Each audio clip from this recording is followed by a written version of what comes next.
الحمد لله رب العالمين وهو ولي الصالحين والصلاة والسلام على أشرف المرسلين سيدنا وحبيبنا محمد بن عبد الله سيد الأولين والآخرين وعلى آله وصحبه ومن تبعه بإحسان إلى يوم الدين.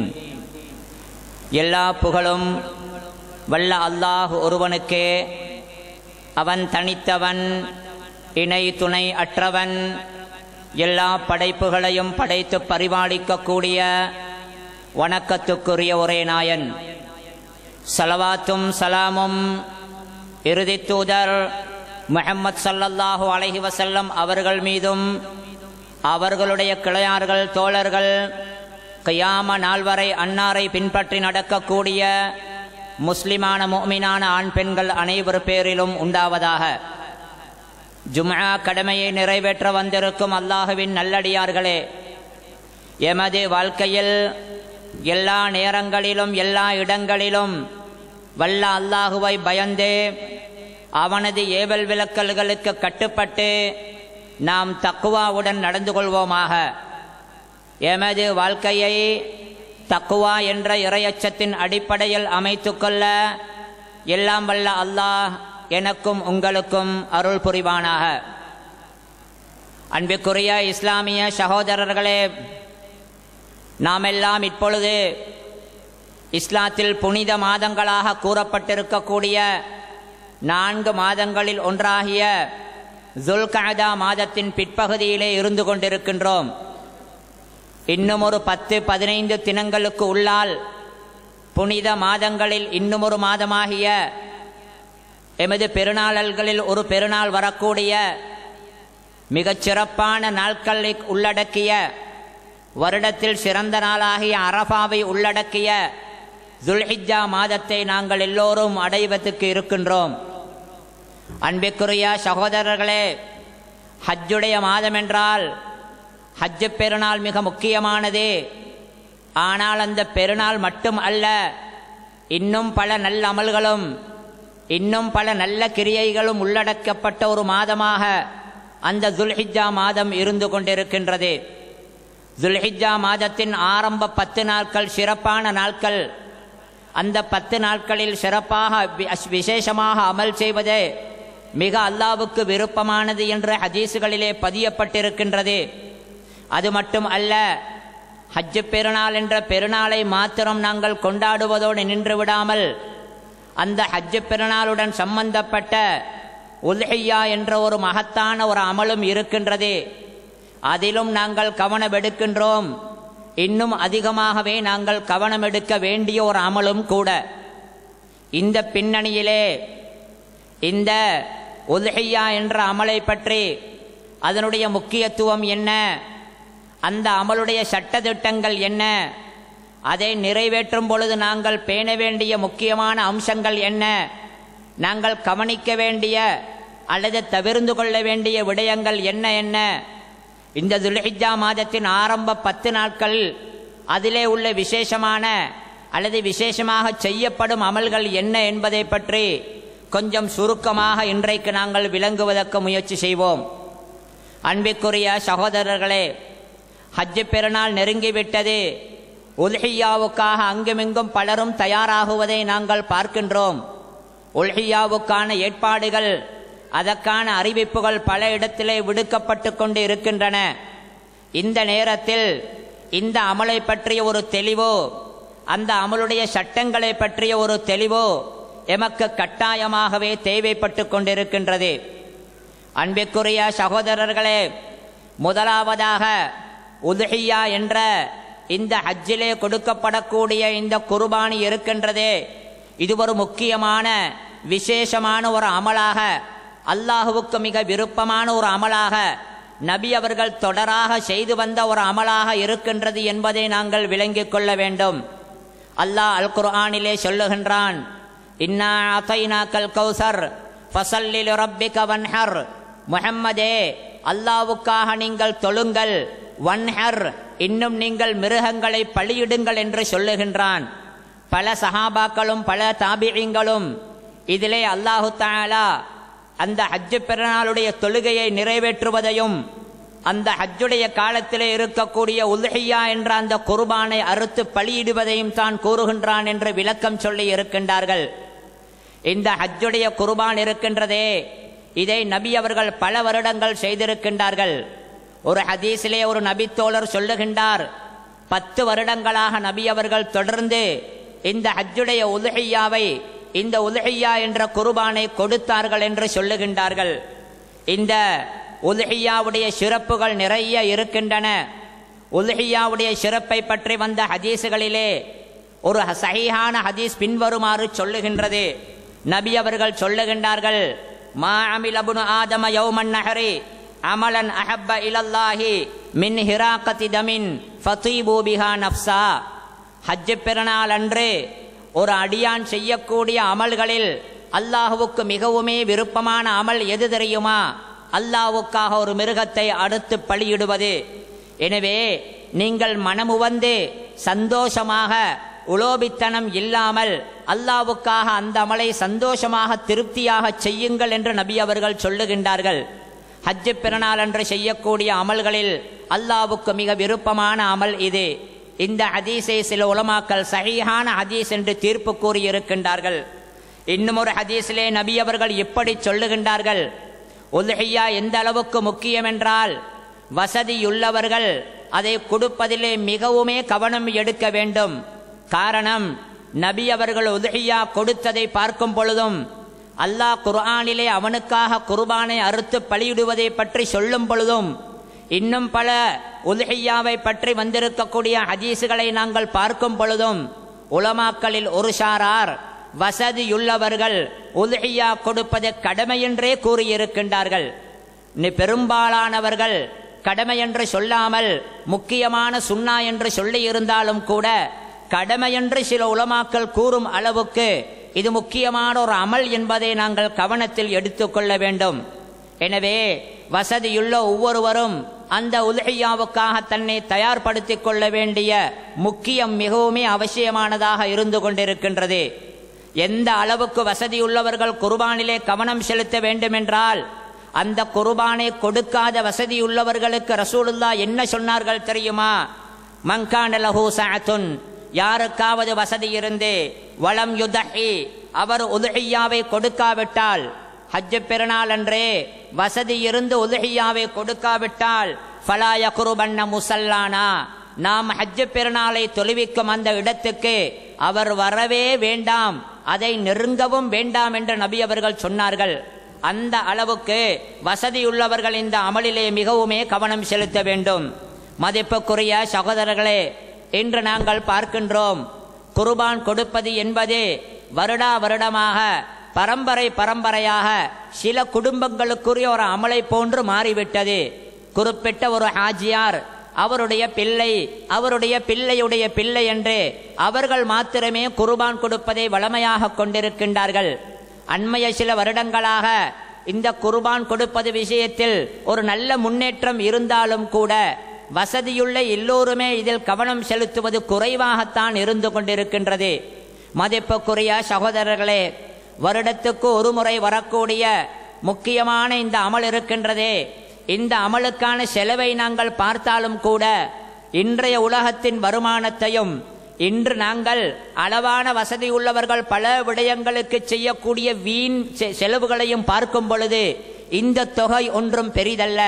நாங்கள் கவனமெடுத்து அதற்காக பணம் ஒதுக்கி நாங்கள் சேமித்து வருவோம் என்றிருந்தால், சாதாரண ஒரு வருமானம் உள்ளவருக்கு கூட இதை முயற்சி செய்து ஆசை வைத்து சேமிப்பு செய்தால் செய்துவிடலாம்.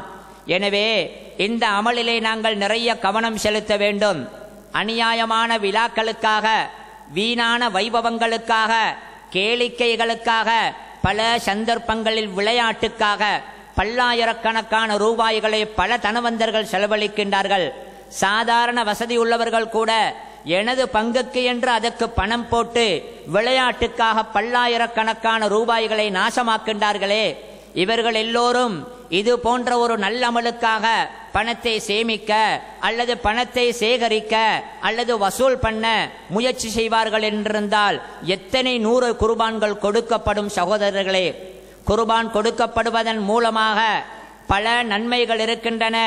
குர்பான் எதற்காக கொடுக்கப்படுகின்றது என்று நாங்கள் பார்த்தால், முதலாவதாக ஒரு அடியான் தனக்கு அல்லாஹ் கொடுத்த வசதியை வைத்து அல்லாஹ் தனக்கு கொடுத்த மிருகமோ அல்லது அல்லாஹ் கணக்கு கொடுத்த பணத்தின் மூலமோ அந்த குர்பானை அல்லாஹ்வுக்காக அவர் தியாகம் செய்கின்றார்.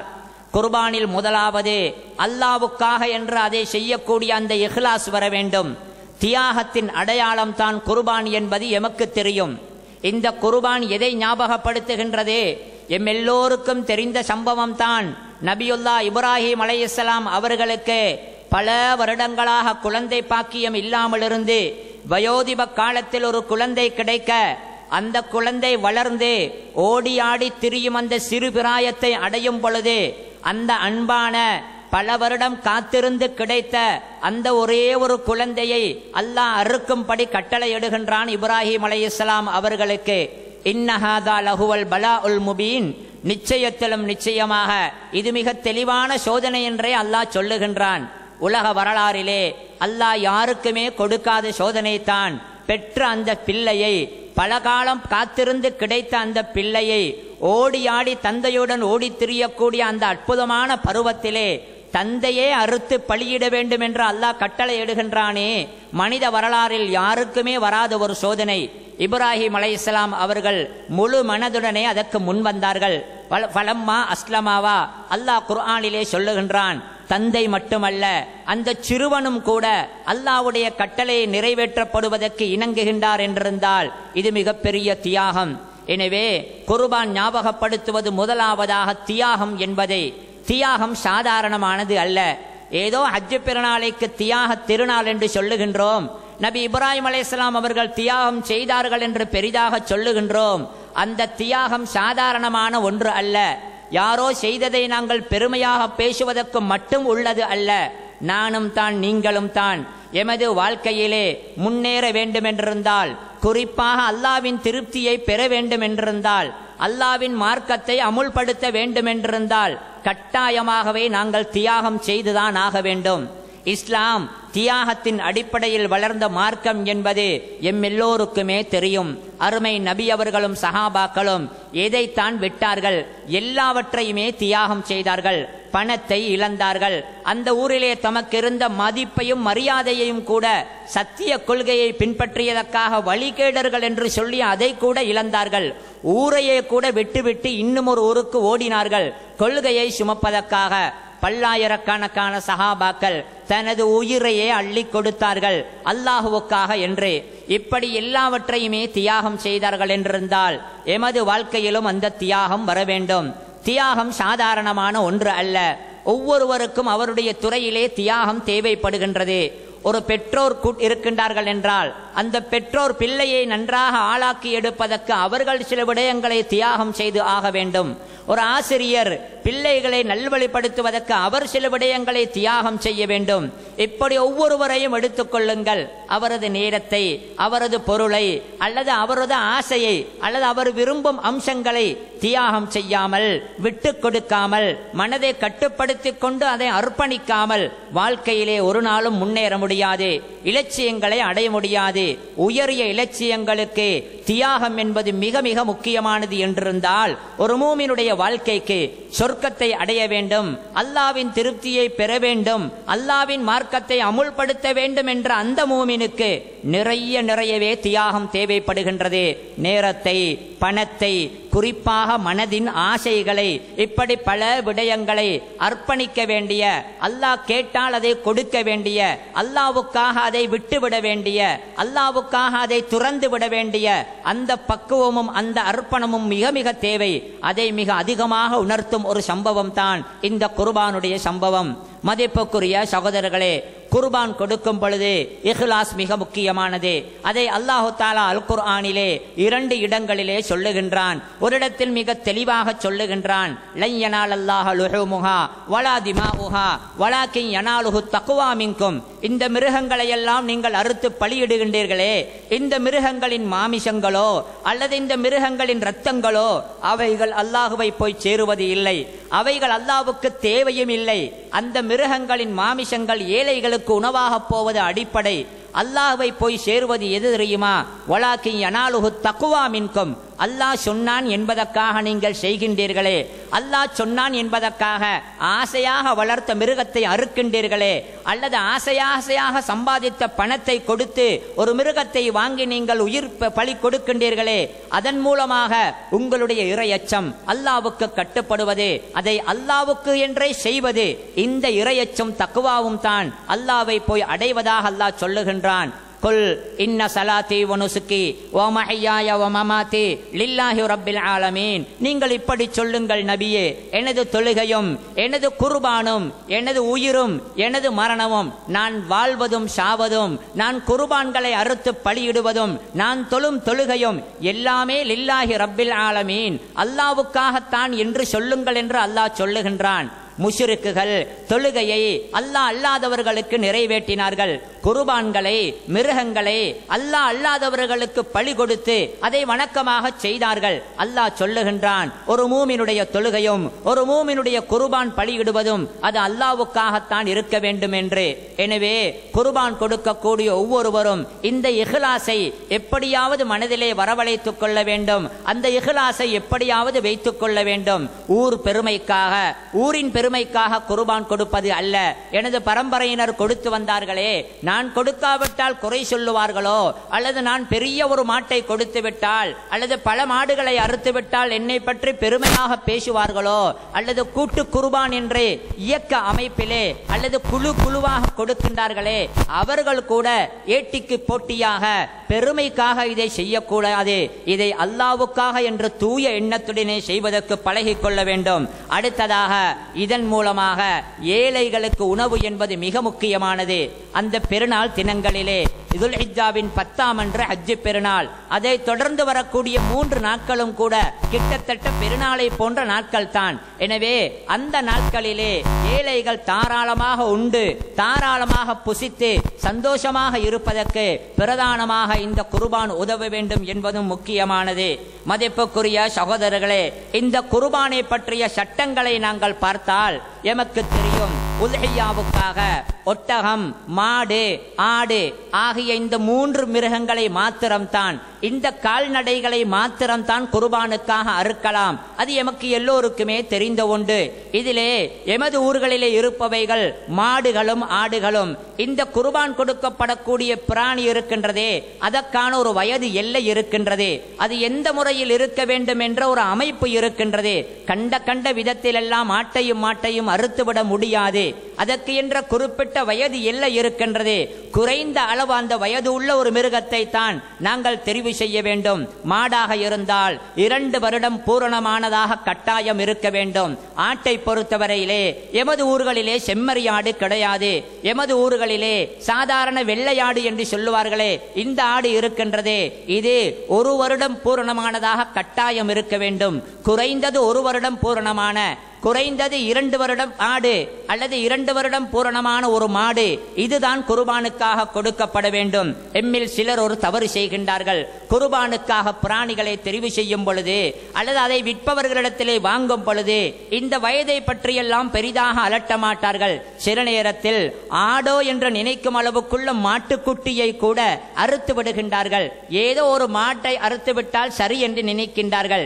இதில் சில நேரத்திலே இது ஒரு நல்ல பருவ காலம், வியாபாரத்துக்கான நல்ல சீசன் என்று இந்த ஆடு மாடுகளை வியாபாரம் செய்பவர்களில் சிலர் கூட அந்த முதலாளிமார்களை ஏமாற்றி விடுகின்றார்கள். இது ஒரு இபாதத்துக்கான முயற்சி. வியாபாரிகள் கூட ஒரு விதத்தில் இதற்கு உதவுகின்றார்கள். அவர்கள் அந்த நேரத்திலே நம்பி வருபவர்களுக்கு துரோகம் செய்யக்கூடாது. குர்பானை கொடுப்பவர்களும் இதிலே கவனமாக இருந்து கொள்ள வேண்டும். மதிப்புக்குரிய சகோதரர்களே, குர்பானுக்காக அறுக்கப்படக்கூடிய மிருகத்தின் அந்த வயது இருக்கின்றதே, அந்த வயது எல்லை பேணப்படுவதை போன்றே அந்த மிருகம் நன்றாக இருக்க வேண்டும். அதில் குறைகள் இருக்கக்கூடாது. பொதுவாக சொல்ல போனால் அந்த மிருகம் அவலட்சணமாக இருப்பதற்கு பார்ப்பவர்கள் அப்படி அவலட்சணமாக பார்க்கக்கூடிய அமைப்புக்கான அருவருப்பாக பார்க்கக்கூடிய விதத்திலான குறைகள் இருக்கக்கூடாது.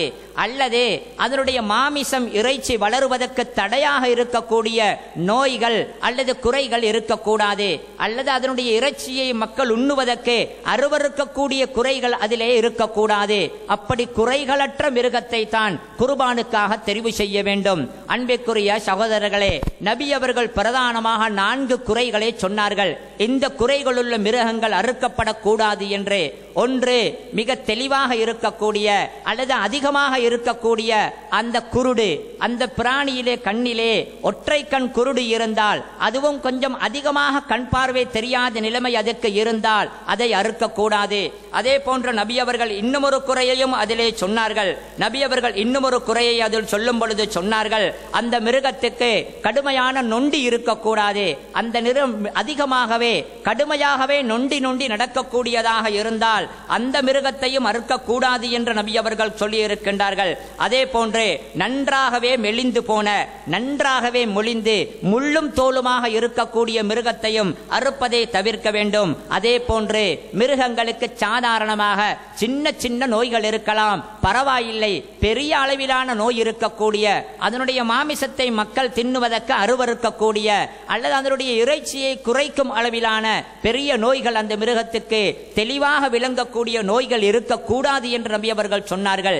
இந்த குறைகளை எல்லாம் வைத்து பார்க்கும் பொழுது நிறைய உலமாக்கள் சொல்லுவது என்னவென்றால், இந்த குறைகள் 4 மட்டும் அல்ல, எந்த குறைகள் எல்லாம் அந்த மிருகத்தை அவலட்சணமாக அல்லது சதைகளை நன்றாக குறைக்கக்கூடிய பலகீனமானதாக, மக்கள் அதனுடைய மாமிசத்தை சாப்பிடுவதற்கு அருவருக்கக்கூடியதாக இருக்கின்றதோ அந்த குறைகள் இல்லாத மிருகங்களை தெரிவு செய்ய வேண்டும். ஏனோ தானோ என்று குர்பான் கொடுப்பவர்கள் பல பேர் இருக்கின்றார்கள். மற்ற எந்த ஒரு வேலையையும் அது பினிஷாக இருக்க வேண்டும், முழுமையாக இருக்க வேண்டும், கவர்ச்சியாக இருக்க வேண்டும், எந்த குறையும் இருக்கக்கூடாது என்று வீடு கட்டுபவர்கள், வாகனம் வாங்குபவர்கள், ஒரு உடையை கூட தைத்துக் கொள்ளுபவர்கள் குர்பான் விடயத்தில் கவனமாக பார்த்து செயல்படுவது இல்லை.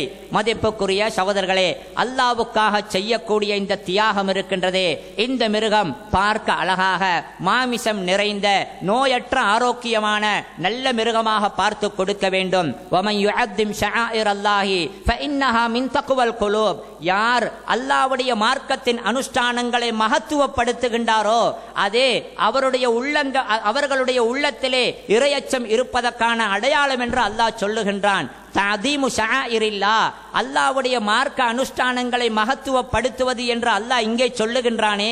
இப்னு அப்பாஸ் ரலியல்லாஹு அன்ஹு அவர்கள் சொல்லுகின்றார்கள், உல்ஹிய்யா என்பதும் மார்க்க அனுஷ்டானங்களில் ஒன்றுதான்.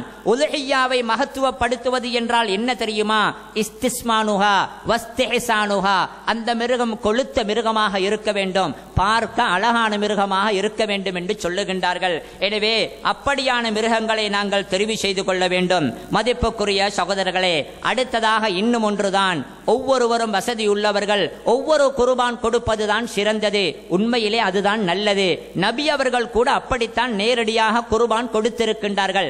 வசதியுள்ள ஒவ்வொருவரும் ஒரு மிருகத்தை அறுத்து ஒரு உயிரை அல்லாஹ்வுக்காக பலி கொடுப்பது என்பதுதான் அடிப்படையில் நல்லது. ஆனால் கூட்டு அமைப்பிலும் குர்பான் கொடுக்கலாம் தான். குறிப்பாக உதுஹிய்யா என்ற குர்பான் கொடுக்கலாம். பொதுவாக ஹஜ் சம்பந்தப்பட்ட உம்ரா சம்பந்தப்பட்ட குர்பான் கொடுக்கும் பொழுது அதிலே ஒட்டகத்திலும் மாட்டிலும் 7 பேர் பங்கு சேர்ந்து கொடுத்ததாக சஹீஹான ஹதீஸ் இருக்கின்றது. அது மட்டுமல்ல, குறிப்பாக ஹஜ் பெருநாளுடைய இந்த குர்பானில் கூட ஒரு இப்னு அப்பாஸ் ரலியல்லாஹு அன்ஹுமா சொல்லுகின்றார்கள், நாங்கள் ஒரு பயணத்திலே இருந்தோம். அப்பொழுது பெருநாள், ஹஜ் பெருநாள் வந்தது. நாங்கள் ஒரு மாட்டை 7 பேர் சேர்ந்து குர்பான் கொடுத்தோம் என்று சொல்லக்கூடிய ஹதீஸ் திருமிதி என்ற கிரந்தத்தில் இருக்கின்றது. ஷேக் அல்பானி அவர்கள் அது சஹீஹான ஹதீஸ் என்று தீர்ப்பு கூறியும் இருக்கின்றார்கள். எனவே மாடு, ஒட்டகம் இவைகளிலே 7 பேர் சேர்ந்து கொடுக்கலாம். எனவே கூட்டு குர்பானும் கூடும் தான். ஆனால் ஆட்டை பொறுத்தவரையிலே பலரும் சேர்ந்து கொடுக்க முடியாது. ஒருவர் தான் ஒரு ஆட்டை கொடுக்க வேண்டும், அதில் பலர் பங்கு சேர முடியாது. மாட்டை ஒருவர் கொடுக்கலாம், அதுதான் சிறந்தது, அதுதான் அடிப்படை. ஆனால் வசதி குறைவு அப்படி ஏதாவது சந்தர்ப்பங்கள் என்றிருந்தால் 7 பேர் கொடுப்பதிலே பிழையில்லை பொதுவாகவே. எனவே கூட்டு குர்பான் என்ற ஒன்றிலாவது குறைந்தது நாங்கள் சேர்ந்து கொள்வதற்கு முயற்சி செய்ய வேண்டும். கூட்டு குர்பானுக்கான அறிவிப்புகளை நாங்கள் பார்க்கின்றோம். ஒருவருடைய பங்குக்கு 6000 ரூபாய் என்று சொல்லுகின்றார்கள். வெறுமனே கிட்டத்தட்ட சாதாரண காசுதான். நாங்கள் செலவழிக்கும் செலவழிப்புகளையும் நாங்கள் செய்யும் வீண்விரயங்களையும் பார்க்கும் பொழுது சாதாரணமான ஒரு வருமானம் உள்ளவருக்கு கூட இது முடியுமான ஒன்றுதான். மாதத்துக்கு 500 ரூபாயை ஒதுக்கிவிட்டாலே வருடத்தில் இந்த ஒரு குர்பானிலே பங்கு சேர்ந்து கொள்ள முடியும். கூட்டு குர்பானிலாவது குறைந்தது பங்கு சேர வேண்டும். ஆனால் இதில் இன்னும் ஒரு பக்கமும் இருக்கின்றது. வசதி இருப்பவர்கள் கூட்டு குர்பானிலே சேர்ந்து கொள்வதை விட தனியாக குர்பான் கொடுக்க முடியும் என்றிருந்தால் ஒரு மிருகத்தை தான் தனியாக அறுத்து கொடுப்பதுதான் நல்லது. மாட்டை கொடுப்பதன் மூலமாக இறைச்சி அதிகமாக பங்கிட முடியும் என்று மட்டும் நினைக்காமல் குறைந்தது தனக்கு வசதி இருக்கும் என்றிருந்தால் ஒரு ஆட்டையாவது கொடுப்பதற்கு முயற்சி செய்வது அடிப்படையில் நல்லது என்பதை நாங்கள் விளங்க வேண்டும். மதிப்புக்குரிய சகோதரர்களே, குர்பான் கொடுக்கும் பொழுது யார் அந்த உத்ஹியாவை கொடுக்கின்றாரோ அவருக்கு இன்னும் ஒன்றும் இருக்கின்றது.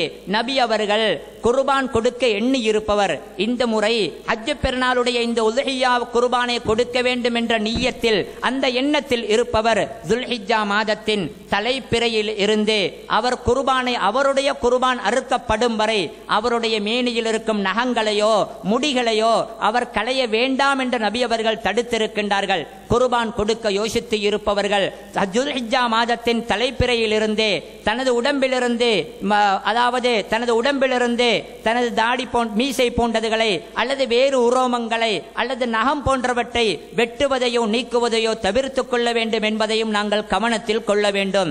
மதிப்புக்குரிய சகோதரர்களே, குர்பான் கொடுப்பதிலே 7 பேர் சேர்ந்து ஒரு மாட்டை கொடுக்கின்றார்கள் என்று சொல்லுங்கள். கூடியது 7 பேர் சேரலாம். 3 பேர் சேர்ந்தும் ஒரு மாட்டை கொடுக்கலாம். 4 பேர் சேர்ந்தும் 2 பேர் சேர்ந்தும் கொடுக்கலாம். இப்படி பலரும் சேர்ந்து ஒரு குர்பான் கொடுக்கும் பொழுது அவர்கள் எல்லோருமே குர்பான் கொடுப்பவர்களாகத்தான் இருக்கின்றார்கள். எனவே அவர்களும் இந்த விடயத்தை கவனத்தில் கொள்ள வேண்டும். எல்லோரும் சேர்ந்து பலர் சேர்ந்து அல்லது தனியாக குர்பான் கொடுக்கும் பொழுது அவர் குர்பான் கொடுக்கின்றார் என்றுதான் அர்த்தம்.